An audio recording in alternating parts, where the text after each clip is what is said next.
Hello, and welcome to the St. Louis Goalkeeping Academy's instructional video on techniques for punching. Alright, today we're going to talk about a technique that we don't use very often, so we generally don't spend a lot of time on it in a training session.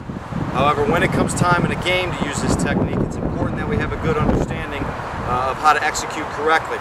Poor execution from a technical standpoint using this technique is going to put you in danger of suffering goals because the quality of the punch is poor.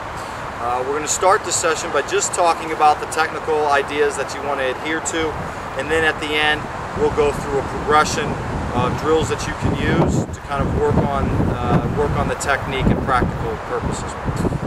To begin with, starting with your technique. All right, a couple things you want to adhere to. One, you want to make sure that when you punch, all right, if you're going to punch two-handed, and there are a couple different styles of the ways you want to punch. Sometimes you're going to have to punch one-handed. Sometimes you can punch two-handed.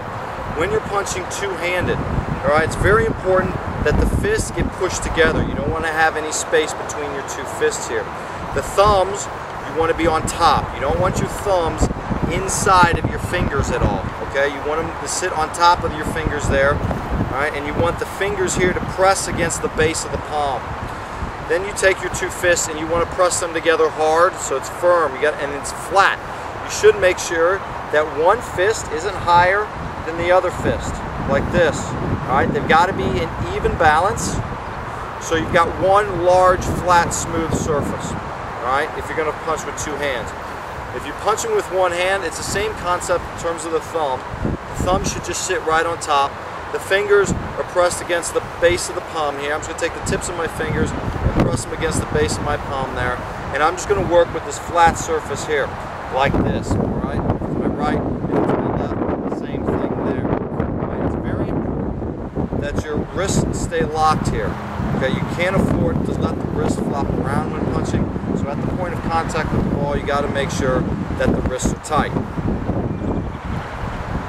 Now, the next thing we need to think about is our arms, all right? How our arms respond in this moment of punching. Generally, you want to make sure that the elbows, these elbows, stay tucked into your sides here, like this. You never really want to get your elbows out here. A couple reasons, all right? When your elbows come out, the wrists, the fingers here, the hands, have a tendency to bow inwards, all right, which creates an uneven surface like that, as opposed to being like that. The second thing that happens when these elbows come out is you lose power. So if you can keep these elbows tucked into your sides here like this, all right, and work from that way, all right, it'll help you with your power. It also allows your motion to be more efficient and clean. And generally, if you start getting your motion out here where you're punching, all right, in an uncoordinated and unbalanced fashion, the quality of your punch is going to suffer greatly. If you're just, same principle applies if you're just talking one-handed.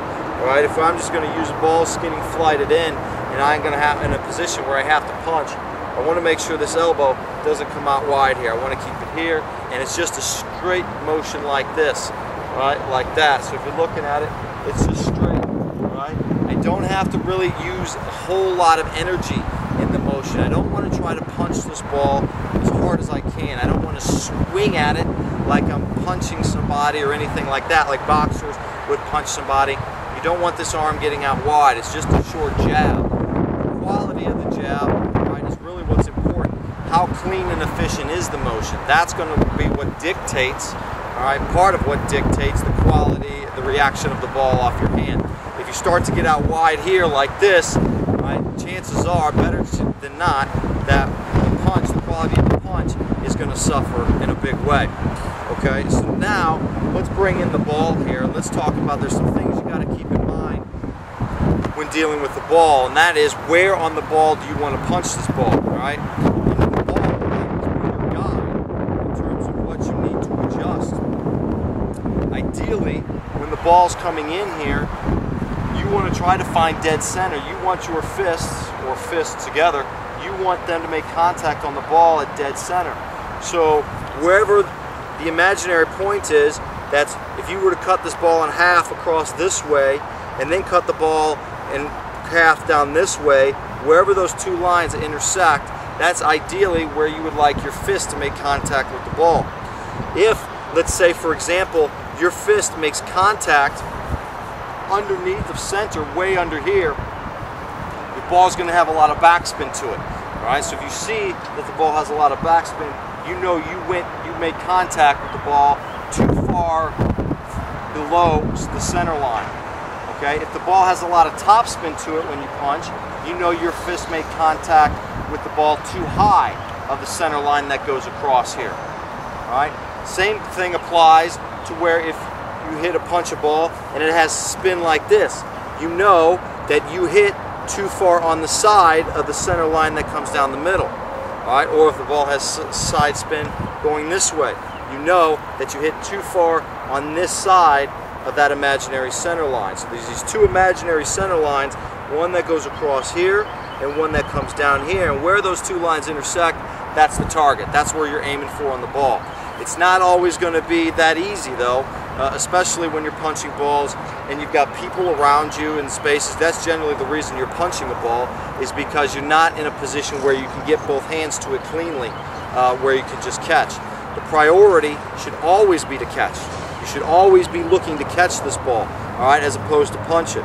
But sometimes, especially on balls that are served in off of crosses during the run of play, or during corner kicks, or free kicks, whatever, from out in there, there's a lot of traffic in here. There's a lot of bodies, and there are going to be times when the ball is served in such a way that you just can't get there cleanly. It might be because the ball is driven in low, and there's an opponent there, or maybe a defender and a couple opponents, and instead of having to reach over the top because the trajectory of the ball is low, instead of having to reach over the top of them to catch it, you're just going to have to punch straight through. Other times the trajectory will be lofted enough, it'll have enough loft in it for you to get underneath it, but the problem is there are just too many bodies. It's too congested for you to catch cleanly. You might have 6, 7 bodies there, and the only thing you're going to be able to do is get in with one hand or the other hand, maybe sometimes both hands, and punch. But those are generally the only times you should be looking to punch. I see a lot of goalkeepers that shots come in and they want to punch away shots. Absolutely, without a question, you should never do that. Never. All right? Just in the theory that if a shot comes in and you want to punch it to the side, you're only working with this much surface area. That's how much surface area you're working with. All right? As opposed to if the shot comes in and I want to push it wide, why not use my whole hand here? All right? I'm working with that much surface area. All right? If I'm looking to push it wide as opposed to that. More surface contact that I have on the ball equals more control, and that's plain and simple. So if I'm looking to punch away a shot, I'm losing control. I don't have as much guiding control as I would otherwise if I just used an open hand. So you should never really use the punch for shot stopping in any way. Sometimes shots will come in really hard at goalkeepers. You'll see it at the high levels, and they just want to get set and punch a ball away like that. No, don't. All right? It's, again, here, and maybe if it's super hard, maybe you can control it where it comes down and bounces off the ground and you take it off the second catch. Okay, something like that. But this boxing, this punching, should only be used for balls that you absolutely cannot catch, and it's because of a crowded area. Alright? So those are generally the principles that you want to adhere to. Alright, so in this first phase of our drill work here, the first progression, we're just going to take a ball. This is something you can do at home all by yourself. Don't need anybody to help you. We're just going to take a ball and we're just going to work our fists, all right, using the correct technique that we've already talked about. And we're just going to punch, all right, like this, straight above my head, like such. All right, you want to go single hand, or if I want to alternate hand, like this.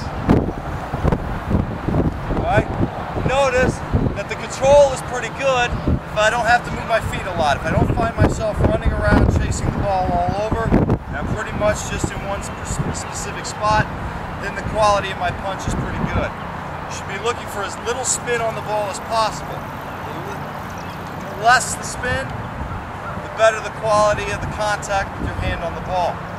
Alright, so I can play little games with myself, alternate back and forth, left, right, I'll bring in double if I want, left, right, double, left, right, double. Alright, and you do this. The more you can do, you spend about 10-15 minutes a day doing it.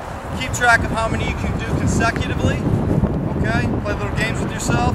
So you get up to around anywhere between 50 and 100, then you know you're pretty good at it. You got pretty good control, you can move on to the next level.